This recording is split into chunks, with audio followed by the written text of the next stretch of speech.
आज सुनिए प्रतिभाशाली युवा लेखिका सिनीवाली शर्मा जी की लिखी हुई कहानी गिरेबां। तो प्रस्तुत है कहानी गिरेबां।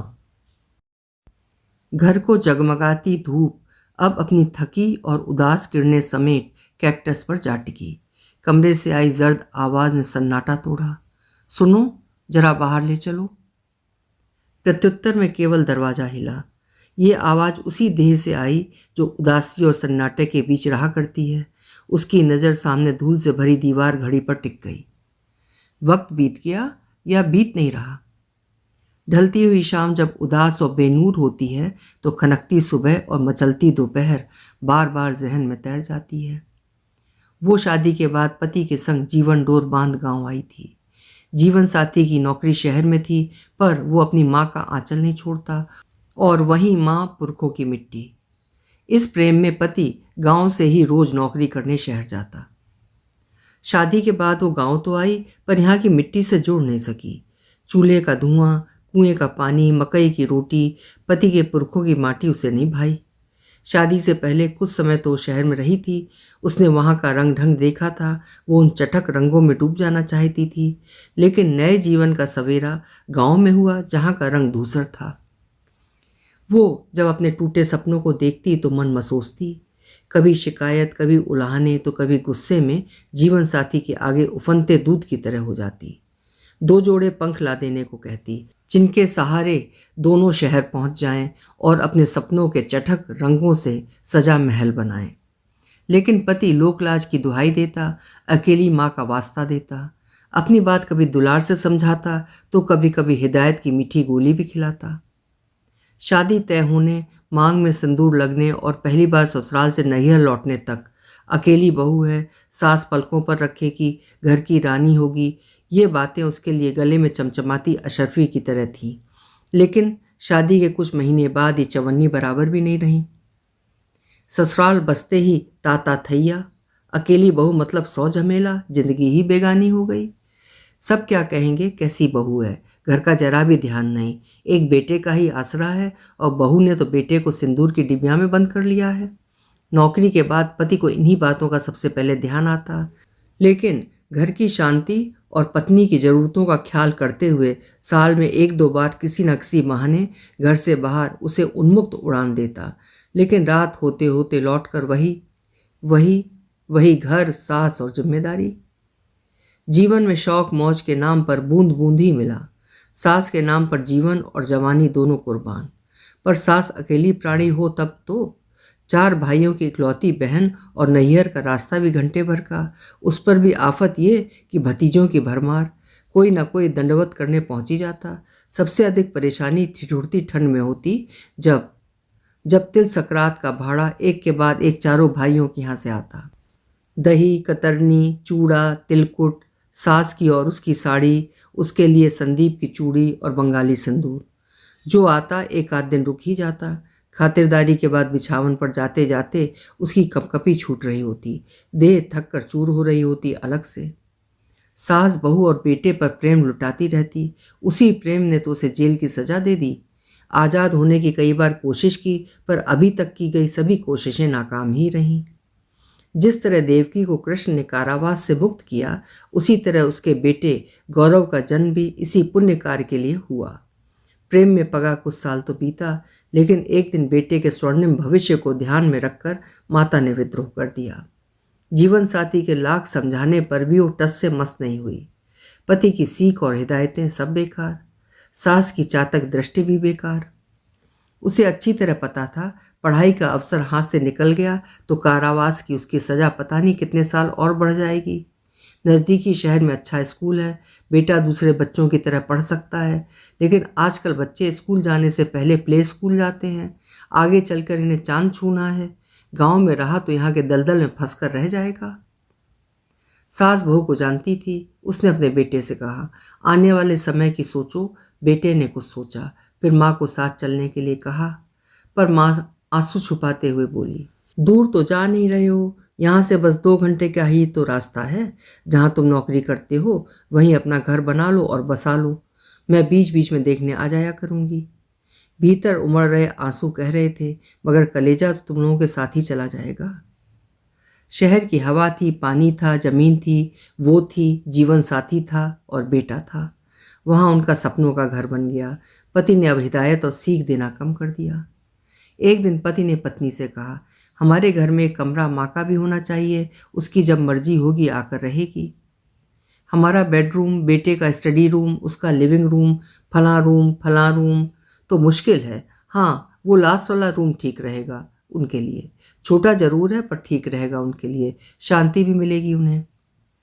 अब जो ठंड आती गेंदे और गुलदाउदी की खुशबू से नहाकर आती, पर अब वो ठंड नहीं आती जब रिश्तेदारी के नाम पर उसकी देह थक कर चूर हो जाती थी और ठंड से हाथ पैर की उंगलियां टेढ़ी ठंडी पड़ जाती थी। हाँ, सास बराबर आती, चूड़ा दही तिलकुट बड़ी पापड़ अचार सहेज कर लाती। शुरू शुरू में आती तो कुछ दिन रुकती भी, पोते पर प्यार लुटाती, बेटे का घर घूम घूम कर देखती, मन कसकता या दिल में कहीं कोई हिलोर उठती, ये तो बस उनका मन ही जानता।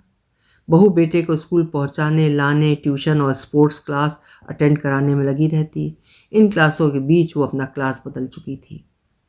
जीवन साथी देख समझ और परख सब रहा था, किंतु उसने भी बहुत कुछ सोचकर बड़ा सा ताला अपने मुंह पर लगा रखा था। हालांकि उसके भीतर कुछ कचोटता रहता। कोई शाम रही होगी जब भावना की लहर में बहकर पति ने चुप वाला ताला खोला और बोला, माँ तो अब बहुत कम आती हैं यहाँ, जब आती हैं तो थोड़ा समय उनके लिए भी निकाला करो। सामने की लहर शांत बनी रही। पति फिर बोला, हर बार दशहरा में बस एक दिन के लिए मैं गांव जा पाता हूँ, वहाँ भी तुम लोगों के बिना घर सूना सूना लगता है। पर वो ये नहीं बोल पाया कि हर बार माँ की आंखों में सूनापन और गहरा होता जाता है। इस बार लहर लहराई, हमारा घर तो यही है, तुम्हें जाना हो तो जाओ, बस बहुत दिन रह ली, वहाँ का ध्यान रखने के लिए तो तुम हो ही, हर महीने पैसे भेज ही देते हो, मैंने तो कुछ नहीं कहा। अब हमारा बेटा भी बड़ा हो रहा है, कल को बाहर पढ़ने जाएगा तो पैसों के बारे में सोचना पड़ेगा, मुट्ठी कसनी होगी। लेकिन उन्हें आगे नहीं सोचना पड़ा। इन बीते सालों में सास ने बहुत कुछ देखा सुना और सहा। एक दिन चुपचाप चली गई सूने घर से, वहाँ जहाँ से कोई वापस नहीं लौटता। जीवन संगनी ने गीता की 2-4 पंक्तियाँ जो कहीं पढ़ी थीं उसका उपयोग किया और शरीर के नश्वर होने की बात समझाई। कर्म करने के नाम पर बेटे के भविष्य का वास्ता देकर जीवन साथी को शोक की लहर से खींचकर बाहर निकाल लिया। समय अपनी रौ में बहता रहा और एक दिन दोनों के जीवन के आनंद का एकमात्र स्रोत उनका बेटा गौरव चांद छूने की कल्पना को सच करते हुए किसी बहुत बड़ी कंपनी में बहुत बड़े पद पर चांद की तरह सुशोभित हो गया। चांद तो जमीन पर कभी उतरता नहीं, उसे बस निहारा जाता है। अब माँ भी बस बेटे को दूर से टकटकी लगाए देखने लगी। सास की खाली हुई जगह पर अब वो थी। बिना कोई सीख और हिदायत दिए जीवन साथी भी अपनी माँ के पास जा चुका था। गांव के घर से निकला सन्नाटा और सघन होकर शहर वाले सपने के घर में कुंडली मारकर बैठ गया। मोबाइल की घंटी से सूनेपन का खामोश तार हिला, उसकी तंद्रा टूटी। मोबाइल कान से लगाया, हेलो कहा और आंखें पनीली होते होते रुक गई। भारी आवाज में अच्छा कहा और मोबाइल रख दिया। उसने लेटे लेटे खिड़की से देखा, धूप अब कैक्टस के पौधों से उतरकर जमीन पर गिरे सूखे पत्तों पर जा ठहरी थी। दिन के उजाले में भी अब अंधेरा घुलने लगा था। उसने कुछ सोचकर फिर आवाज़ दी, सुनो, थोड़ी देर के लिए बाहर ले चलो। बाहर तो बहुत ठंड है, बस अंधेरा होने ही वाला है, देखभाल के लिए आज ही आई नई लड़की ने कहा। अब तो देह ही ठंडी होने वाली है। लड़की की ओर देखकर बोली, तुम कहाँ थी? पहले भी तुम्हें आवाज़ दी थी। मेरी माँ का फ़ोन आ गया था, शायद उनसे बात करते हुए नहीं सुन पाई आपकी आवाज़। माँ? अच्छा, तुम्हें पता तो है तुम्हारी माँ कैसी है, उनकी सेहत? बोलना चाहा पर चुप रही। कुछ देर बाद बोली, बहुत अच्छा करती हो बेटी, आप ये शॉल ओढ़ लीजिए, थोड़ी देर आपको बाहर बैठा देती हूँ, फिर भीतर आकर दवाई ले लीजिए। दवाई? कोई ऐसी दवाई देना जो मेरा इंतज़ार ख़त्म कर दे। फिर संभलते हुए बोली, सुनो, सामने कैलेंडर में कल की तारीख काट देना। काला पेन वहीं टेबल पर रखा है। मेरा बेटा कल फिर नहीं आएगा, बहुत काम रहता है उसे। बहू समाज सेवा में लगी रहती है और बच्चों को अपनी क्लासेस से छुट्टी नहीं मिलती। बोलते हुए उसकी आंखें सूखे पत्तों में न जाने क्या खोजने लगीं। मेड से कहना आज खाने का जी नहीं है, लेकिन सोने से पहले आपको दवाई भी तो लेनी है। दोपहर में भी कुछ नहीं खाया था आपने, थोड़ा सा कुछ तो खाना ही होगा। भूखी कहाँ रहती हूँ, गम खाती हूँ। लड़की ने उसके हाथों को धीरे से सहलाया। मैं दलिया बनाने को बोल देती हूँ। तब तो तुम मुझे बिछावन पर भेज दोगी घंटे भर में। बाहर से भीतर आते हुए वो एक बंद कमरे की ओर इशारा करते हुए बोली, अब तो मुझे उस लास्ट वाले कमरे में ले चलो। अभी तो आप बाहर आई हैं, थोड़ी देर लेट जाइए।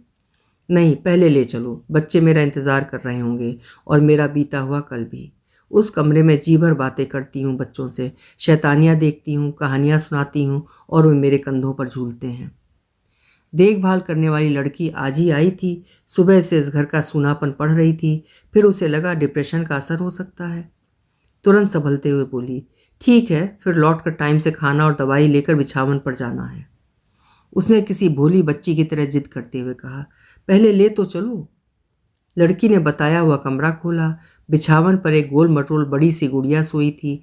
नीचे फर्श पर दीवार के सहारे एक बड़ा सा गुड्डा आंखों के सामने बेतरतीब बाल लटकाए हंस रहा था। देखो, इन बच्चों को देखो, मेरा घर सूना कहाँ है। अभी इनको बाहर निकाल दूं तो सारा घर सिर पर उठा लेंगे। इनकी बातें और फरमाइशें ऐसी कि कभी पूरी ही नहीं होती।